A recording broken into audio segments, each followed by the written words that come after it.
Kendala terbesar itu hari libur itu. Ada lagi Mas kendalanya. Oke. Kostum. Itu sangat sekali. tersentuh. Kenapa kok bisa sampai sejauh ini gitu loh.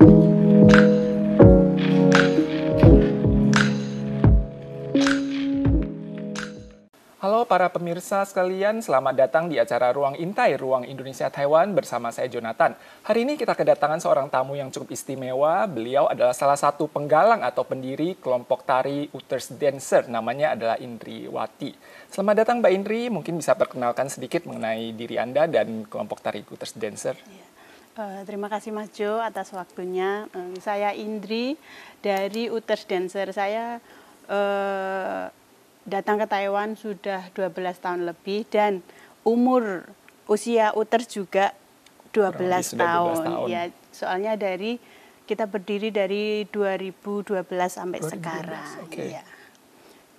Nama Uters Dancer ini diambil dari UT karena kita dulu membentuk Uters ini adalah 4 orang ini mahasiswa UT. Oke. Iya.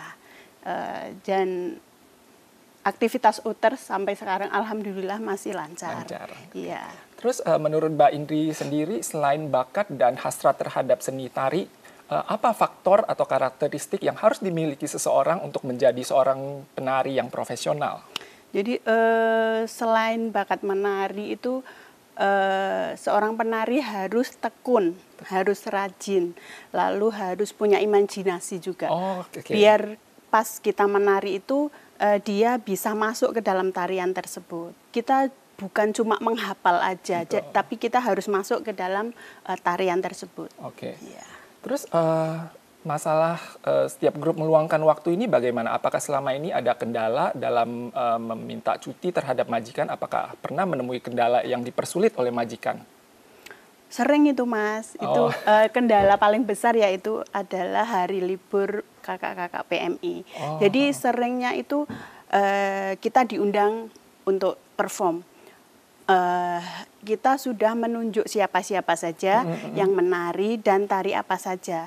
Tapi tiba-tiba H-1 itu si penari itu tidak bisa datang soalnya pasiennya sakit atau masuk rumah sakit. Ini kan yang tidak bisa tidak bisa dihindari ini. Ya.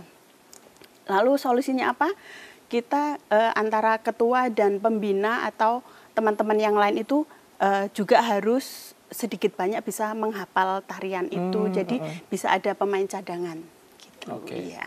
Terus selama ini strategi apa yang digunakan untuk menghadapi masalah kaderisasi atau pergantian anggota penari? Jadi kita kesulitan juga ini dalam hal ini. Jadi setiap tahun itu kita merekrut anggota baru. Ya, kalau dulu itu anggota kita itu terbatas di mahasiswa UT. Tapi karena nggak banyak ya mahasiswa UT yang hobi menari atau tertarik di bidang tari, jadi kita ambil inisiatif untuk membuka peluang ke kakak-kakak PMI di luar UT untuk masuk ke Uters. Oke. Nah, selama ini kan saya tahu grup Uters Dancer ini sering berpartisipasi dalam banyak kegiatan untuk mendukung atau mempromosikan kebudayaan tari Indonesia Nusantara ya. Terus selama ini faktor apa saja yang menjadi pertimbangan bagi kelompok tari Uters Dance untuk menentukan tarian ini ya yang akan kita tampilkan, yang akan kita pentaskan di masa mendatang? Itu faktor apa saja yang menjadi pertimbangan untuk menentukan menyeleksi satu tarian itu? Jadi kadang yang punya kegiatan ini, kadang mereka menentukan tari. Kadang mereka minta tari ini, tari Jawa atau tari Jaipong gitu. Tapi kalau seandainya mereka tidak menentukan, jadi kita punya inisiatif. Kita menawarkan ke mereka, kalau tari ini gimana? Kalau tari ini gimana? Seperti itu.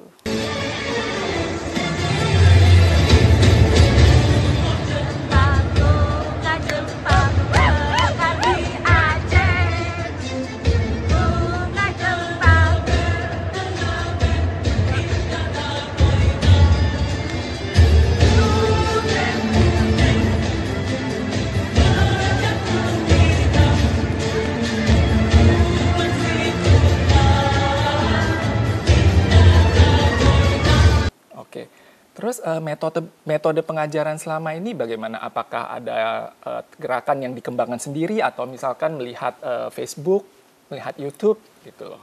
Jadi karena kita berawal bukan dari penari profesional, jadi acuan kita adalah YouTube. Acuan utama itu di YouTube, dari YouTube ya. Okay. Tapi kan kadang tarian itu ada bagian-bagian yang sulit yang kita tidak bisa mengapply di situ. Jadi kita modifikasi sendiri yang biar gerakan itu lebih gampang gitu. Oke. Iya. Terus dimodifikasi juga dengan gerakan sendiri gitu untuk mempermudah para penari gitu. Tapi modifikasi ini kita tidak boleh menyimpang dari basicnya. Dari tema utama tarian itu sendiri gitu ya. Oke. Terus Mbak Indri, saya lihat di sini ada dua ornamentasi kepala ya, kalau saya boleh bilang. Ini sangat bagus sekali. Mungkin bisa diceritakan sedikit mengenai latar belakangnya, terus juga mengenai busana yang dipakai oleh para penari, kemudian peralatan tari itu selama ini merupakan hasil kreasi sendiri atau dipesan secara khusus dari Indonesia. Mungkin bisa dijelaskan sedikit. Jadi kita masing-masing tarian itu ada pakemnya. Jadi kadang ada tari yang pakem kayak ini namanya omprok gandrung. Ini omprok gandrung. Kita perkenalkan dulu ya. Nah, pemirsa, ini namanya adalah omprok gandrung Banyuwangi. Ini dipesan dari Indonesia. Iya, dari Banyuwangi. Jadi topi ini bisa kita lihat ya. Topi ini sangat bagus sekali. Ini dipesan dari Indonesia. Dan omprok ini nggak boleh dimodifikasi. Oh, jadi sudah harus fix begitu ya? Okay. Jadi ada pakemnya, kayak busana gandrung Banyuwangi gitu juga nggak boleh dimodifikasi, harus sesuai dari sananya pakem. Bagaimana ya kita tampilkannya sesuai dengan itu. Sesuai dengan dari situnya. Iya. Okay. Kemudian dan untuk yang ini kita gunakan untuk tari jaipong. Ini kita bikin sendiri nih. Ini karena tari jaipong banyak modifikasinya, banyak gerakan-gerakan yang kita ciptakan sendiri. Ini kita beli di Taipei bawah tanah itu, 50 NT. Ini 50 NT. Ornamen-ornamen kecil ini kalau bisa untuk pemirsa ya, ornamen-ornamen kecil ini mereka beli sendiri di toko Taipei Main Station di bawah tanah. Jadi mereka beli, kemudian mereka ciptakan sendiri. Nah, hasilnya seperti ini. Kemudian untuk bulu-bulu ini bagaimana? Ini kita kebetulan ada teman yang pulang ke sini dari Indonesia. Ini bulu kemoceng. Ini bulu kemoceng. Iya, kemoceng yang buat lap-lap meja itu kita lepas di sini. Iya, terus kita tempel-tempel. Pakai lem. Untuk bagian belakangnya seperti ini ditempel lem seperti ini, terus ini untuk nyanggul ke rambutnya Iya. Bagus sekali. Sangat kreatif. Harus punya banyak ide. Terus biar nggak bosan. Ornamen-ornamen ini setelah dipakai itu penyimpanannya bagaimana? Disimpan di satu gudang tersendiri itu ya. Sementara di tempat saya. Oke, terus Mbak Indri, selama ini apa kendala terbesar yang dihadapi oleh Uters Dance? Kemudian mungkin solusinya bagaimana? Kendala terbesar itu hari libur itu, Mas. Masih hari libur itu ya. Tetap untuk hari permintaan libur. Cuti terhadap majikan itu masih kendala terbesar. Dan untuk solusinya kita kadang kan mereka liburnya 1 bulan 1 kali. Nah, 1 bulan 1 kali kalau kita ambil semua untuk Uters kan kadang mereka mau ketemu keluarga, mau ketemu teman. Jadi kita kasih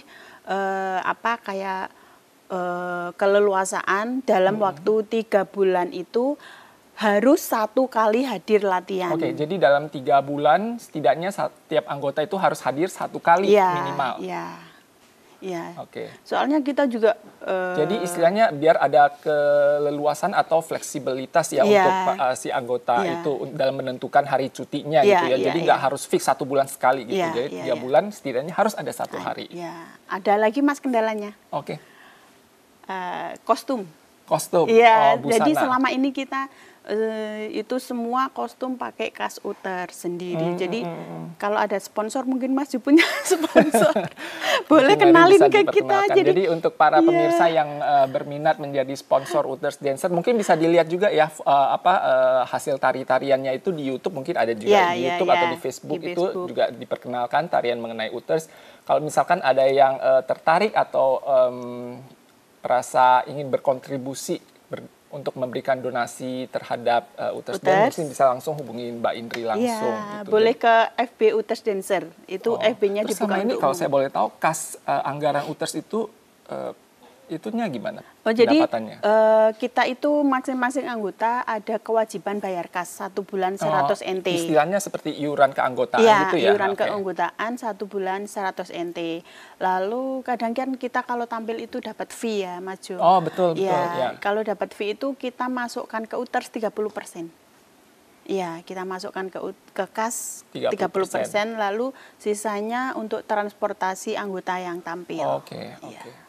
Nah, selama ini Uters Dance pernah diundang tampil di acara apa aja, dan menurut Mbak Indri, apa acara yang paling berkesan di benak Mbak Indri? Mungkin bisa ceritakan sedikit ke pemirsa kita. Kita banyak diundang ya, baik dari pemerintah Taiwan atau dari organisasi Indonesia yang di sini. Misalnya kita pernah diundang di Sesanhang Museum. Oh, Sesanhang Puguan. Yang di Bali. Ya, itu kita berkesan banget soalnya yang tampil di situ itu semuanya penari profesional semua. Lalu kemarin 2 minggu yang lalu kita di Roefang itu juga ada organisasi tari Taiwan yang ulang tahun, kita juga diundang di situ. Di situ juga semuanya penari profesional. Begitu ya. Terus reaksi dari penonton bagaimana? Waktu itu hujan deras ya, tapi penontonnya banyak sekali. Iya, soalnya pas di tempat pariwisata itu. Karena mungkin mereka juga tertarik untuk mengetahui lebih lanjut apa sih tarian dari Indonesia, dari negara-negara lainnya yang selama ini belum pernah mereka saksikan. Mungkin mereka agak tertarik gitu ya.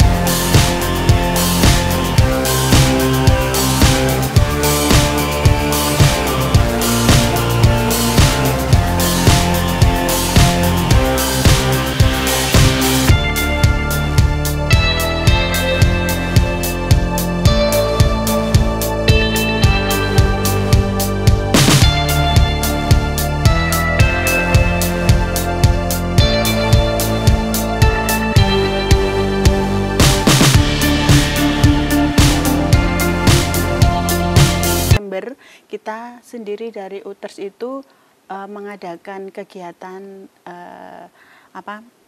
kegiatan kita sendiri ya. Itu sangat tersentuh saya. Kita membikin acara Formosa Warrior Festival. Kultur Festival itu adalah acara kita sendiri, dan untuk itu yang didedikasikan kepada kalangan dari PMI untuk PMI. Jadi kita kan PMI, lalu untuk PMI yang juga berminat di bidang seni. Dan itu semua biayanya 100% dari kas Uters. Iya. Itu sangat tersentuh. Kenapa kok bisa sampai sejauh ini gitu loh. Padahal awalnya itu awalnya itu cuma mengisi waktu luang. Ya, sangat terharu juga ya. Mbak Indri di sini kan sudah bekerja 12 tahun ya. Nah, selama 12 tahun ini apa suka dukanya dalam mengemban tanggung jawab sebagai seorang pekerja migran? Terus setelah Mbak Indri pulang ke Indonesia, apa kira-kira harapan dan tujuan Mbak Indri di masa mendatang? Suka dukanya? Suka dukanya menjadi pekerja, menjadi perawat ya. Sukanya kalau dikasih libur, paling suka kalau dikasih libur. Jadi setelah hari libur itu kita kembali bekerja itu kayak ada perasaan lain gitu loh, kayak ada semangat baru lagi semangat gitu ya. Baru.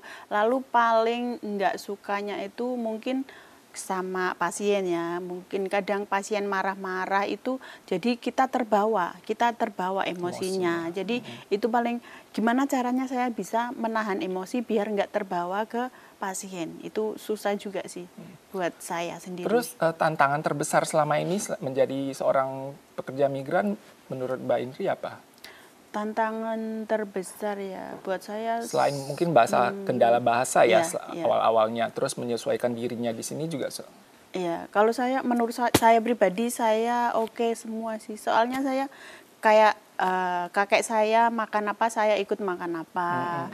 Lalu saya pribadi itu seperti itu. Tapi kadang ada teman-teman yang mereka nggak bisa menerima makanan yang mereka makan karena pendapat mereka semua makanan yang mereka makan itu mengandung minyak, sedikit minyak babi atau apa. Tapi bagi saya sendiri it's okay.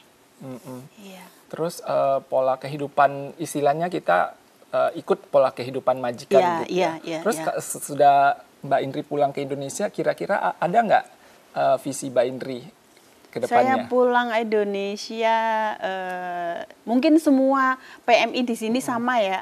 Saya di sini sudah kerja susah, saya di Indonesia harus cinsung itiena. Maksudnya buka usaha, buka warung atau apa gitu. Iya, seperti saya juga seperti itu.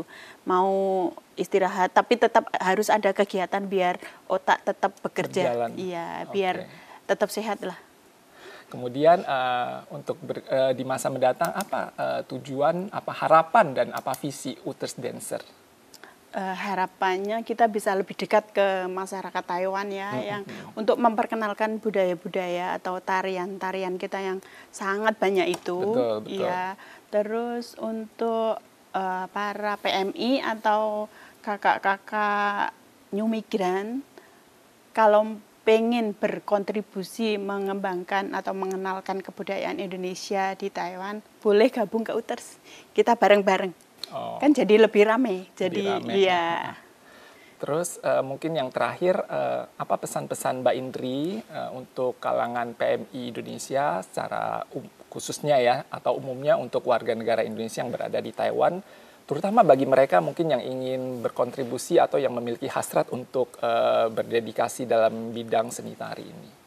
Untuk kakak-kakak PMI yang di Taiwan, kalau bisa manfaatkan hari libur itu untuk kegiatan positif. Jadi selama ini kan gosip-gosipnya, isu-isunya kakak-kakak PMI itu kan nggak bagus kalau di kampung ya itunya pandangannya ya. Jadi kita buktikan konotasinya masih negatif gitu ya.